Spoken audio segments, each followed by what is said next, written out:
धाकड़ खबर बेखौफसुमा बेबाक अंदाज। धाकड़ खबर के न्यूज़ रूम से मैं आपके साथ हूं अकरम rice Khan. The Kashmir files जैसी फिल्म के जरिए एक और जहां दुनिया के सबसे बड़े लोकतंत्र यानी भारत में, जी हां ध्यान से सुनिए, थोड़ा गौर से सुनिए, दुनिया के सबसे बड़े लोकतंत्र यानी भारत में नफरत का एक बाजार पिछले कुछ दिनों से लगातार गर्म किया जा रहा है।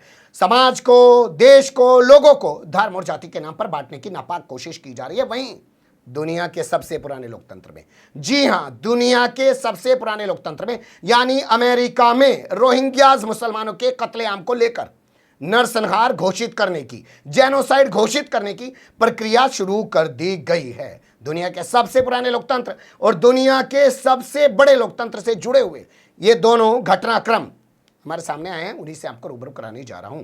इसी के साथ आपको यह भी बताने की कोशिश करूंगा कि कैसे कनाडा की एक मस्जिद में घुसकर नमाजियों पर हमला किया गया और वहां की सरकार इस पूरे मामले में क्या करती हुई दिखाई दे रही है। लेकिन उससे पहले कुछ खास तस्वीर है जो आ रही है यूनाइटेड नेशन से, उससे आपको रूबरू करा देना ज्यादा बेहतर होगा, उसे देख लीजिए।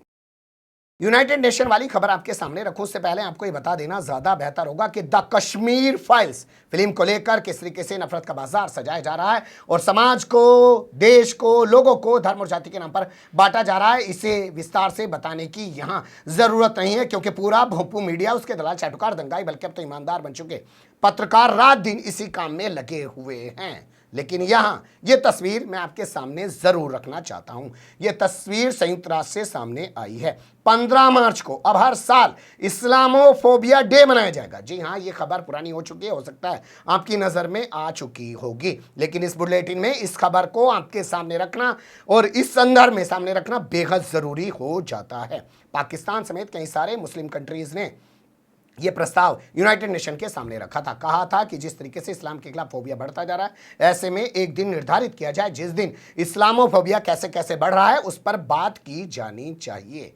बहस हुई, बहस के बाद इस प्रस्ताव को मंजूरी दे दी गई। हालांकि इस प्रस्ताव का विरोध फ्रांस ने यह कहते हुए कहा कि आज इस्लामोफोबिया के नाम पे कोई डे फिक्स कर रहे हो, इसके अलावा कई और धर्मों के खिलाफ भी फोबिया बढ़ रहा है, उनके खिलाफ कब डे फिक्स किया जाएगा, इसलिए किसी भी धर्म के खिलाफ जो फोबिया है उसको लेकर कोई डे फिक्स नहीं करना चाहिए। इसी तरीके की दलील देते हुए भारत ने भी विरोध किया। भारत ने विरोध करते हुए कहा कि सिखों के खिलाफ भी एक फोबिया है, हिंदुओं के खिलाफ भी एक फोबिया है, उनको भी निशाना बनाया जाता है, उनका भी डे फिक्स किया जाए या इसी में उनको भी शामिल किया जाए या इस दिन का नाम ही अलग रख दिया जाए कि धर्म के खिलाफ किस तरीके का फोबिया लोगों के दिमाग में बढ़ रहा है वो रख दिया जाए, इस्लामोफोबिया इसका नाम ना रखा जाए। तमाम तरीके की और भी दलीलें दी गई लेकिन उनको सुना नहीं गया। उनको दरकिनार करते हुए यूनाइटेड नेशन ने सीधे तौर पर प्रस्ताव पास कर दिया और कह दिया कि अब हर साल 15 मार्च को इस्लामोफोबिया डे पूरी दुनिया में मनाया जाएगा। बता दें आपको, पाकिस्तान के साथ ओआईसी ने भी इसमें अहम भूमिका निभाई है और आपकी जानकारी में होगा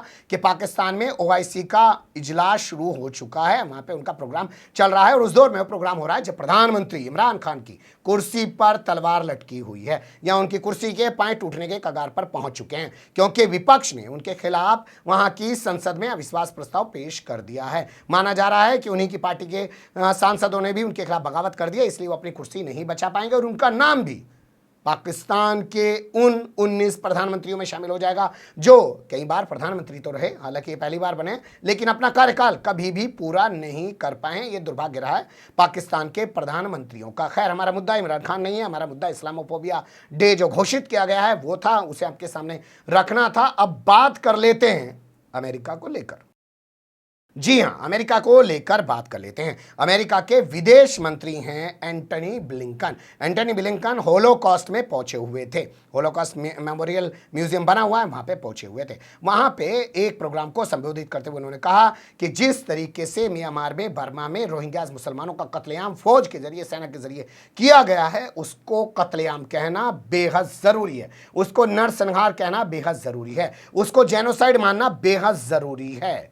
8वां मौका है ये जब होलोकॉस्ट के बाद, यानी जब वो होलोकॉस्ट को याद कर रहे हैं और उस दिन कह रहे हैं कि होलोकॉस्ट को याद करते हुए कह रहे हैं कि उसके बाद 8वां मौका है जब अल्पसंख्यकों का किसी देश में इस तरीके से कत्लेआम, नस्लना, जेनोसाइड किया गया है और इसको भी जेनोसाइड घोषित करना बेहद जरूरी है। साथ ही उन्होंने कहा कि हम लोग दबाव बनाने की कोशिश कर रहे हैं और फिर से एक बार म्यांमार में, बर्मा में लोकतंत्र की बहाली की कोशिश कर रहे हैं। और इसके साथ ही वहां जो सत्ता पर कब्जा कर रखा है सेना ने, उसको वहां से हटाने की भी कोशिश कर रहे हैं। और ये उसी कोशिश का एक और कदम माना जा रहा है। लेकिन सोचिए, जिन रोहिंग्याज को लेकर भारत में किस तरीके से नफरत का एक माहौल गर्म किया जाता है, उन रोहिंग्याज को लेकर दुनिया का सबसे पुराना लोकतंत्र कह रहा है कि हम इसे नरसंहार, कत्लेआम, जेनोसाइड घोषित करेंगे और इसके जरिए बर्मा पर, म्यांमार पर दबाव बनेगा। तो यहां अपने ही देश के लोगों पर एक फिल्म के जरिए नफरत का माहौल बनाकर उन्हें बांटने की, डराने की कोशिश की जा रही है। और वहां उनके देश के वो लोग भी नहीं हैं, फिर भी वो लोग वहां बैठकर उनके जेनोसाइड और उनके नरसंहार पर चिंतन मनन कर रहे हैं और कह रहे हैं कि उनको इंसाफ दिलाने के लिए वहां फिर से लोकतंत्र बहाली की हम कोशिश भी कर रहे हैं। अब देख लीजिए तस्वीर कनाडा की। जी हाँ, अब आपके सामने कनाडा की तस्वीर रखना ज़्यादा बेहतर होगा। कनाडा की एक मस्जिद में एक शख्स घुस गया और उसने वहाँ नमाजियों पर कुल्हाड़ी से हमला कर दिया। उसको मौके पर नमाजियों ने पकड़ लिया और पुलिस के हवाले कर दिया। पुलिस उससे पूछताछ कर रही है। ये खबर भी कई दिन पुरानी है, हो सकता है आपकी नज़र से भी गुजरी हो, लेकिन जो जानकारी है उसे आपके सामने रखना इस संदर्भ में बेहद ज़रूरी है कि जब वहाँ मुसलमानों पर या अल्पसंख्यकों पर कोई हमले हो रहे हैं तो वहाँ की सरकार उस मामले में कर क्या रही है। कनाडा का टोरंटो आप जानते ही हैं और वहाँ का एक इलाका बताया गया है जिसका नाम हमारे पास है मिसीसागा इलाका बताया गया है। और वहाँ पे मॉन्ट्रियल एक जगह बताई गई है, वहाँ पे ये मस्जिद है और जुमे के दिन ये हमला नमाजियों के ऊपर उस वक्त किया गया जब वो नमाज में मशगूल थे, नमाज पढ़ रहे थे, उसी दौरान उनके ऊपर हमला कर दिया गया है। पूरे मामले को लेकर यहाँ के प्रधानमंत्री जस्टिन ट्रूडो ने बाकायदा ट्वीट किया और उन्होंने कहा कि अलगाव पैदा करने की जो एक कोशिश की जा रही है इसको कामयाब नहीं होने दिया जाएगा और हिंसा की ऐसी वारदातों की कनाडा निंदा करता है और हमारे यहाँ इन सब चीज़ों के लिए कोई जगह नहीं है, कोई स्थान नहीं है। इस तरीके से करके उन्होंने ये ट्वीट करके सीधे तौर पे साफ संदेश देने की बात कही है। वैसे अगर आप देखेंगे तो आपके सामने एक खबर और आ जाएगी। जून 2021 का मामला बताया जा रहा है जब पाकिस्तान का रहने वाला एक जो परिवार है वो जा रहा था, उसके ऊपर एक पिकअप चढ़ा दी गई है।